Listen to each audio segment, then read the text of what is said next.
भारत, जय संविधान। नमस्कार, आदाब, सत श्री अकाल। प्यारे साथियों, आज पौराई विधानसभा में आपके महबूब नेता भाई आपका भारत साहब की चुनावी जनसभा में मुझे आने का मौका मिला है और जिस तरह का प्यार आप लोगों ने दिखाया, मैं उसके लिए दिल की गहराइयों से आपका धन्यवाद करता हूं। प्यारे भाइयों, बड़े बुजुर्गों, माँ बहनों, प्यारी बच्चियों, बच्चों, चुनाव का दौर है और ये एक दिन का फैसला नहीं है, ये आने वाले 5 साल का फैसला है। मैं अपनी बात को शुरू करते हुए बहुजन समाज में जन्मे सभी संतों, गुरुओं और महापुरुषों को नमन करता हूं। न्यूज से, सिटी न्यूज से भैया एक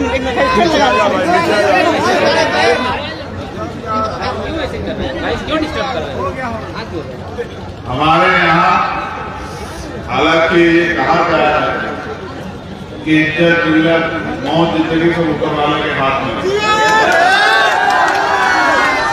लेकिन हमारे यहाँ एक नेता को ऐसे मीडिया करने आए और काम से सटा के गोली मार कर गए प्रयागराज में। तब से हमारे यहाँ मीडिया के लोगों से भी नेता डरते हैं। लेकिन प्यारे भाइयों, अपनी जिंदगी की परवाह नहीं। मैंने आपसे पहले कहा, तथागत बुद्ध ने भी कहा, जो पैदा हुआ उसको जाना। कोई ऐसा नहीं है जो इस दुनिया में परमानेंट, लेकिन जब आप इस दुनिया में आए हो तो क्या करके जाते हो और लोग आपके जाने के बाद आपको याद रखते लगते, ये बहुत बड़ी जिम्मेदारी है। मैं शब्दों में आपके प्यार को बयान नहीं कर सकता, लेकिन अगली 15, 20, 25 मिनट मैं चाहता हूं कि आप सारे काम छोड़ के मेरी बात पर गौर करें, क्योंकि अगर इस 20-25 मिनट में आप इधर उधर आपका ध्यान रहा, गर्मी ने आपको परेशान कर दिया, फोटो, कैमरा, वीडियो, इसके चक्कर में आप पड़ गए, इधर उधर की बातों में आपने ध्यान लगा दिया, तो मेरा यहाँ आना बेकार हो जाए। आप चाहते हो मेरा यहाँ आना बेकार हो जाए? जोर से बताओ। जो लोग ऊंचे ऊंचे उठने में थोड़े से नीचे को हो जाओ, जिससे कि सब अगर सच में आप मेरी बात को मानते हो तो मुझे एहसास भी कराओ कि हम आपकी बात को मानते हैं, आपकी बात के साथ हैं।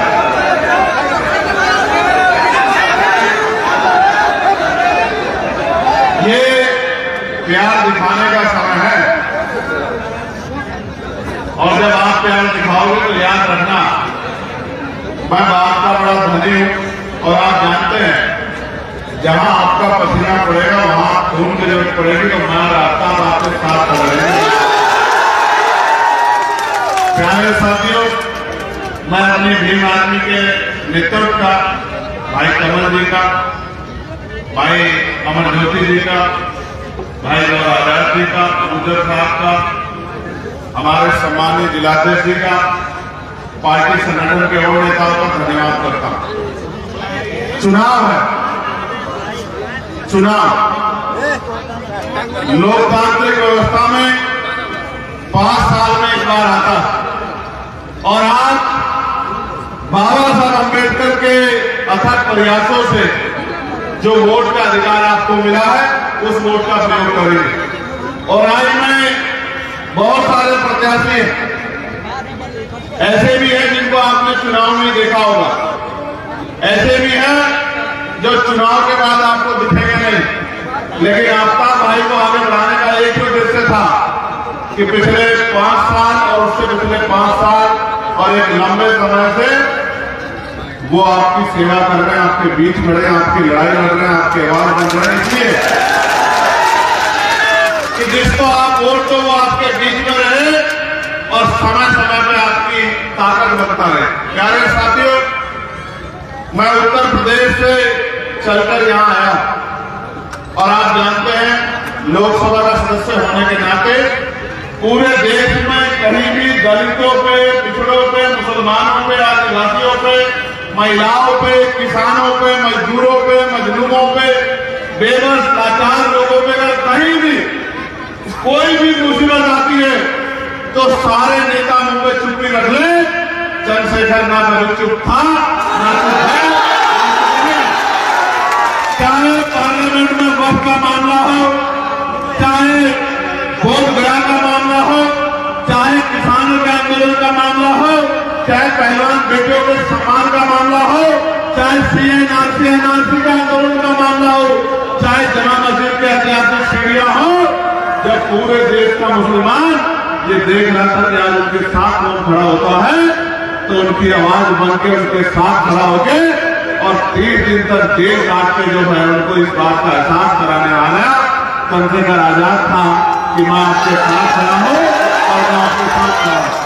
प्यारे साथियों, चुनाव आया है, बड़े बड़े नेता आएंगे, लेकिन जब आपकी तरफ कोई आंख उठती है, आज इस बात का जिक्र भाई ने किया कि एक बच्ची जो रिचार्ज कराने गई, कहते हैं प्रदेश के मुख्यमंत्री कहते हैं सुशासन,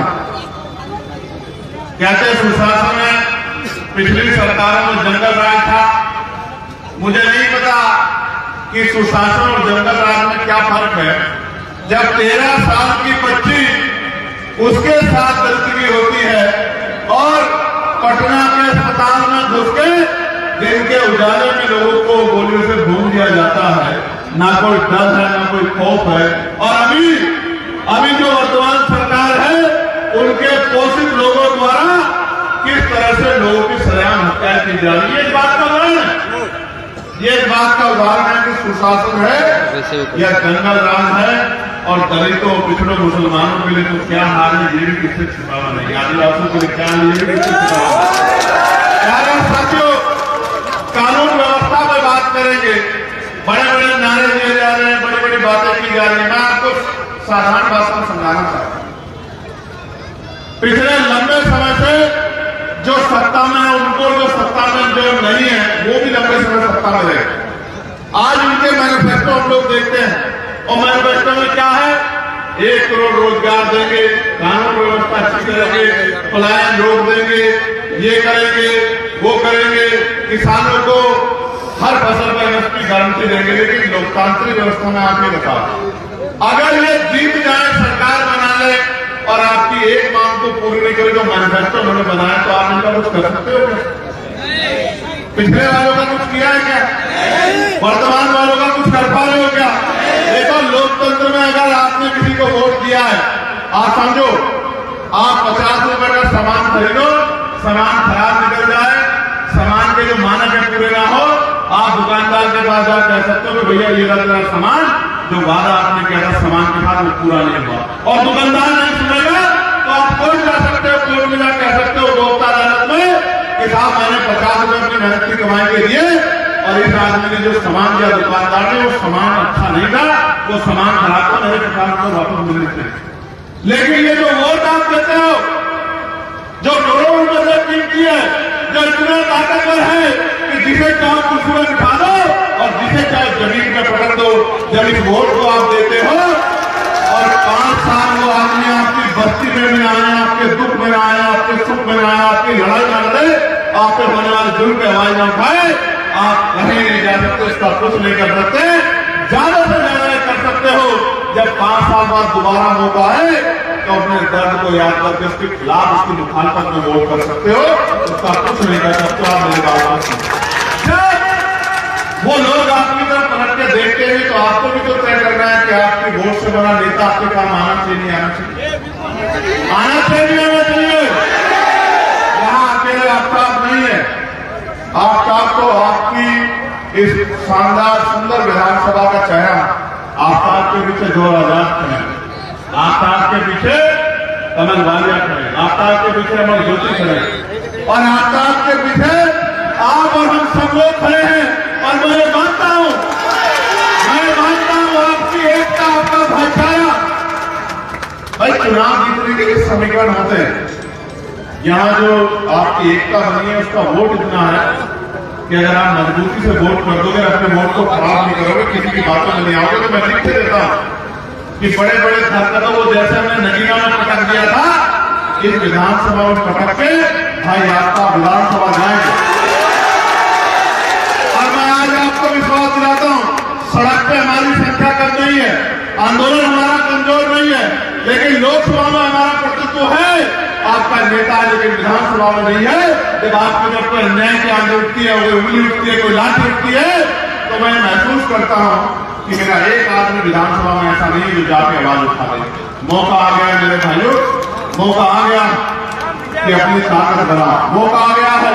और देखो मैं हवा में नहीं काम करता, जमीन पे काम करता, हमारे पास कैडर है। मैं आपको सच बता रहा, मुस्लिम भाई अपना मन बना चुके हैं, वो आफ्ताब भाई को ताकत देने के लिए तैयार है। थोड़ी सी मदद, ये वो नौजवान जो मोटरसाइकिल पे मेरी एक आवाज पे सड़कें जाम कर देता है, मेरे लिए दिन रात खड़ा रहता है, जो मेरी एक आवाज पे बड़ी बड़ी सरकार को हिलाने का काम करता है, यहाँ हो या दिल्ली में मेरी एक आवाज पे चलाता। मैं उस अपने भाई को, अपनी माँ को, अपनी बहन को, अपने बुजुर्गों को कहने आया, लोकतंत्र है, जिसके पास ताकत होगी उसी की सुनवाई होगी। क्या हालात है आपके? आपने भी देखा सड़कों के हालात में देखे, गांव गलियों की सड़कें, ये जो रास्ता है इतनी बुरी है कि पैदल आप निकल नहीं सकते। सुशासन की बात की जाती है, विकास की बात की जाती है, देश के प्रधानमंत्री बड़ी बड़ी बातें कर रहे हैं, होम मिनिस्टर आके बड़ी बड़ी बातें कर रहे हैं, लेकिन आप बताओ ये विकास है? 15-15 साल 20 साल से आप मुख्यमंत्री हो, ये विकास है कि लोगों को चलने का रास्ता नहीं है? ये जो बाढ़ग्रस्त क्षेत्र है, यहाँ के लोग 6 महीने जानवरों से बुरा जीवन जीते हैं और अपनी बहन बेटों के सम्मान की रक्षा नहीं कर पाते। इन निकम्मी सरकारों को उनका दर्द दिखाई नहीं देता।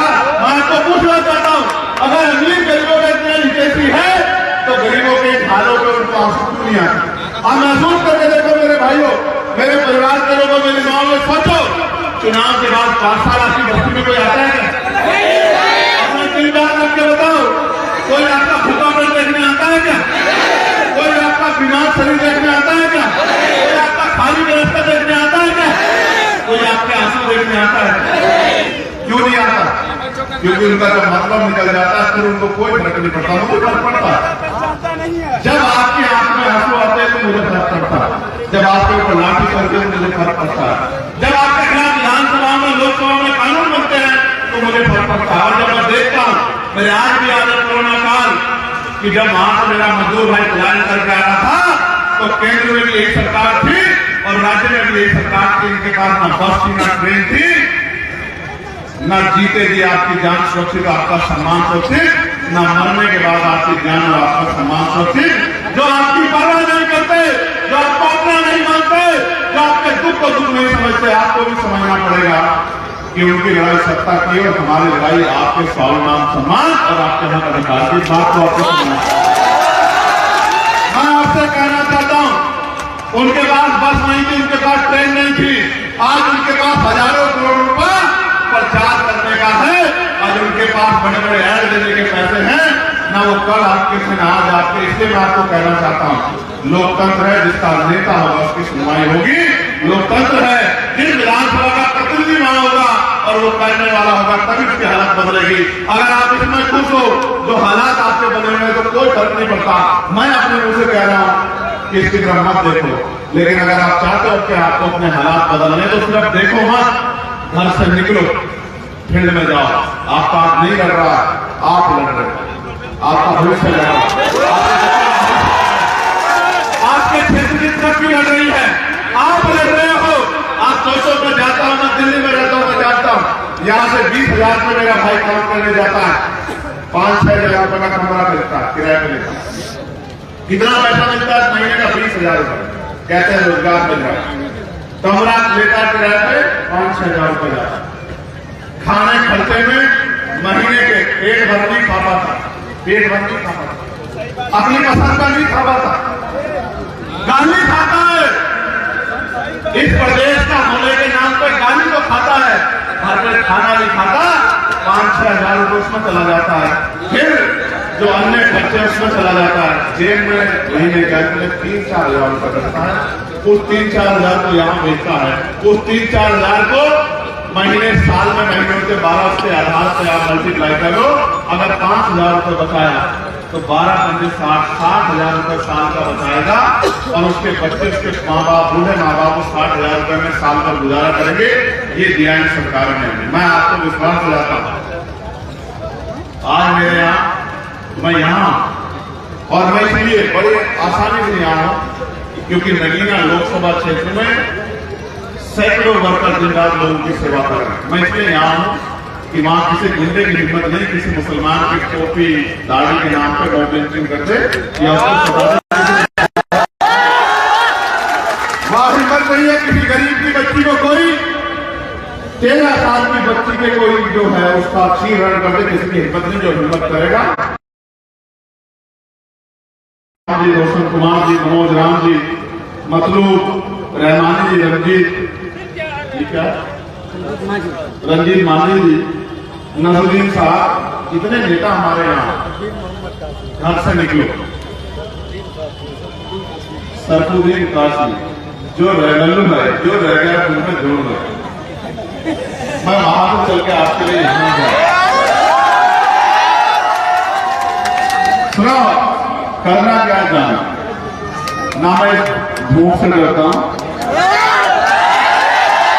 ना मैं ये जो गारा हुआ है जिसमें आप आपके जब निकलोगे मैं देख के आया हूं आपके पैर और जूतों के हालात, ना मैं इससे डरता हूं। मैं किसान परिवार का हूं, ना भूख से डरता हूं। अगर डरता हूं तो आपके ऊपर जब जुल्म की लाठी चलती है उससे डरता। मेरे भाइयों, घर से निकलो, कितने दिन बाकी चुनाव? 6 को पड़ेगा ना वो। मैं आपको बताना चाहता हूं, सुनो गौर से, हमारा चुनाव चिन्ह छीन लिया। क्या छीन लिया? छीन लिया। हमारा चुनाव चिन्ह छीन के दूसरी पार्टी को दे दिया। क्या व्यवस्था की आपने खुद देखा, परमिशन नहीं दे रहे, जगह नहीं दे रहे, सब चीज चुका, उनके हाथ में ताकत आपके हाथ में। मैं जानता हूं अगर आप घर से निकल गए, देखो बात सुनो, आदमी भूखा रह सकता, पानी तो भी नहीं रह सकता, याद रखना है आपको। अगर आप घर से निकल गए और आपने घर घर जाकर अलग लगा दी, मैं लिख के देता हूं कि कम से कम 20,000 से आसपास भाई जीतेंगे। गरीब का बेटा, आपका बेटा, आपका भाई विधानसभा में जाएगा, किस तरह लोकसभा में चंद्रशेखर आजाद आपके हितों के लिए दहाड़ता है, इस विधानसभा को बुझा के रख देगा। इस विधानसभा से आपके हक मांग कर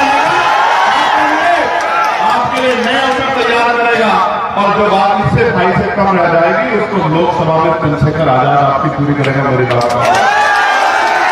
मैं आपसे बहुत जिम्मेदारी से कह रहा हूं, बात नहीं बनेगी अगर आपका चुनाव रहेगा।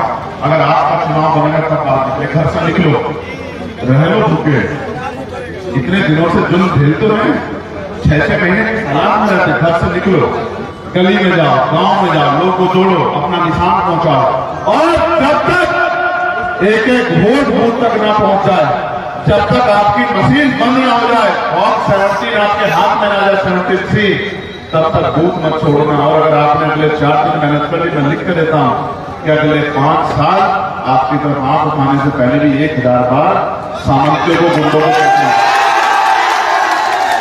कल जब चुनाव मिल जाएगा, कहां जाओगे, किसके पास जाओगे? ताकत नहीं बनाओगे, किसके दरवाजों पे सर रगड़ोगे? मुझसे कहते हो भैया आ जाओ, मैं एक अकेला आदमी कहां जा सकता हूं? आपके पास मौका बना दो, चंद्रशेखर तैयार करते हैं,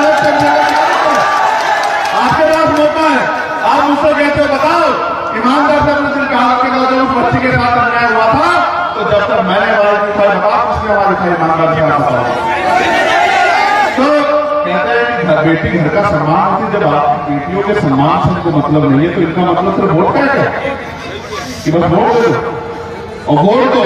और पिछली बार इन्हीं के जो आज विपक्ष में कहने में सरकार बनानी है, वोट दे दो, वोट दो, इन्हीं के लोग भागे नहीं भागे, बताओ आप मुझे, भागे नहीं भागे करके आए थे, लोग भागे नहीं करके।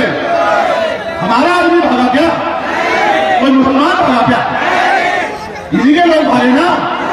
अम्बेडकरवादी नहीं भागता, नहीं भागता अम्बेडकरवादी। अम्बेडकर भगाता है, भागता नहीं बोलता। आज इन्होंने मैनिफेस्टो जारी किए और ये कह रहे हैं हम डिप्टी चीफ मिनिस्टर बना देंगे। मैं पूछना चाहता हूँ क्या 20% मुसलमानों को डिप्टी चीफ मिनिस्टर नहीं बन सकता? नहीं बन सकता क्या दलितों का 20% या दलितों का चीफ मिनिस्टर नहीं बन सकता क्या डिप्टी चीफ मिनिस्टर? तो कुर्सी में बैठेंगे वो और झंडा उठाओगे आप, कब तक चलेगा ये बिहार में भाई? झंडा भी आप उठाओगे, कुर्सी में भी आप बैठोगे, जयकार भी आपकी होगी, सुनवाई भी आपकी होगी और तरक्की भी आपकी होगी, जीवन भी आपका बदलेगा। ये दिन तब आएगा जब अगले 4 दिन मेहनत करोगे। और अगर 4 दिन पढ़े सोगे तो फिर ये कहते रहना कि भैया चूक गए चूक गए चूक गए। चूकने से काम नहीं चलेगा, लड़ने से काम चलेगा। मौका आ गया ना, 5 साल में जो जो चुन हुआ याद करो और जब बटन दबाओ, यहां निशान है एयर कंडीशनर का है, जब बटन दबाओ एयर कंडीशनर का 30 नंबर पर, तो ये तय करके दबाना कि एयर कंडीशनर का बटन जब दबेगा तो ठंडी हवा गरीबों के हिस्से में भी आएगी।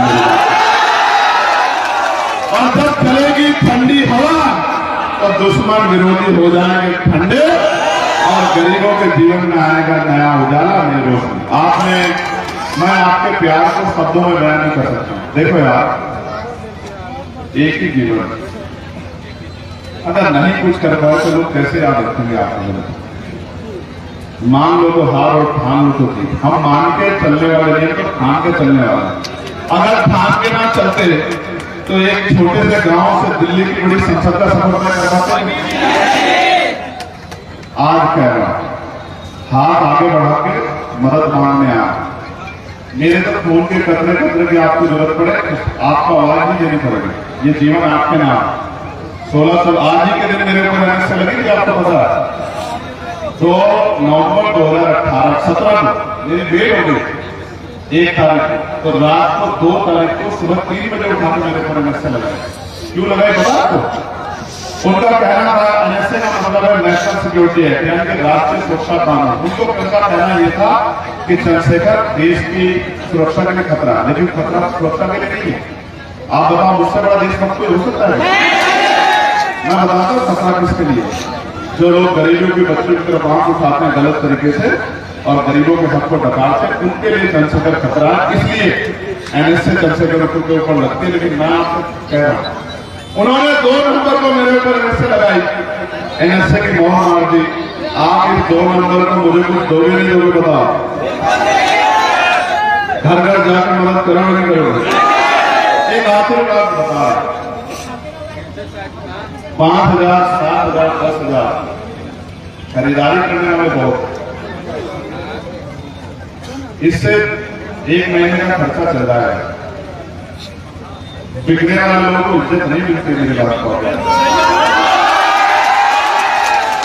साहब कहते थे वोट की रक्षा बहन बेटी की रक्षा की करनी है, बहन बेटी को बेचता नहीं। कोई वोट भेजने आए ना, कोई वोट खरीदना है, उसको कहना कि हम वोट बेचने वाले नहीं, हम वोट से ताकत बनाने वाले लोग हैं। जो अन्याय इस क्षेत्र के साथ हुआ, उस क्षेत्र को, उस क्षेत्र में लोगों की जिम्मेदारी की मुकाबला कर, करोड़ों मुकाबला कर। बताओ आपका किसान क्या छाप है? बताओ यहाँ है कंडीशनर छाप, यही बता रहा हूं। उनको पता था कि अगर केतली छाप रहा तो इस बार चाय वालों की छुट्टी कर देगा चंद्रशेखर। तो उन्होंने बदल दिया। अब बदल दिया तो तब सर्दी का, अब सर्दी का मौसम है, अब ये कंडीशनर से काम चलाएंगे। तो दोनों हाथ बार बताओ मदद करोगे नहीं करोगे? दोनों हाथ उठाओ तभी मालूम, एक हाथ और साहब एक हाथ उठाओ आपका मेरा साहब कर दोगे नहीं कर दोगे मदद? बोल दोगे नहीं बोल दोगे? हल्ला बता दोगे नहीं बता दोगे? अपनी ताकत का एहसास कर लोगे नहीं कर लोगे? मुकाबला बड़े बड़े गाड़ी घोड़े वालों से कर लोगे नहीं कर लोगे? पैरों से मुकाबला बताओ। इस बार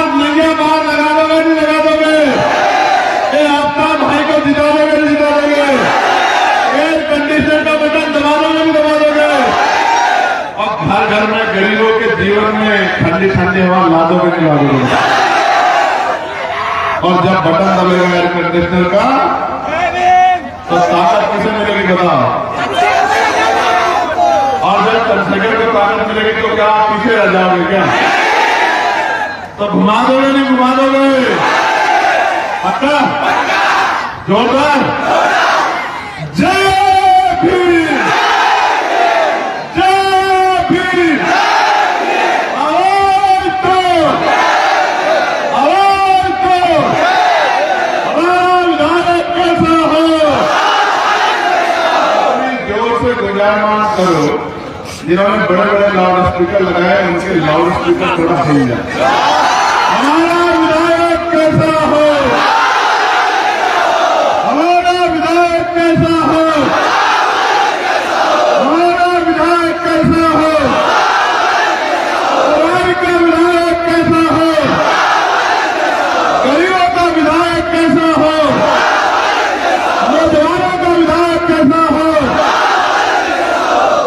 और बहुत सारा प्यार और दुआएं प्रार्थना करोगे नहीं करोगे? चलो फिर दोनों हाथ धो के आशीर्वाद दे।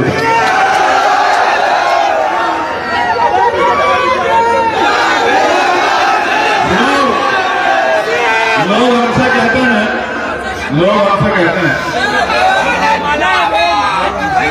लोग हमसे कहते हैं, सुनो एक धन्यवाद साथी, लोग हमसे कहते हैं कि आप बिहार जा रहे हो।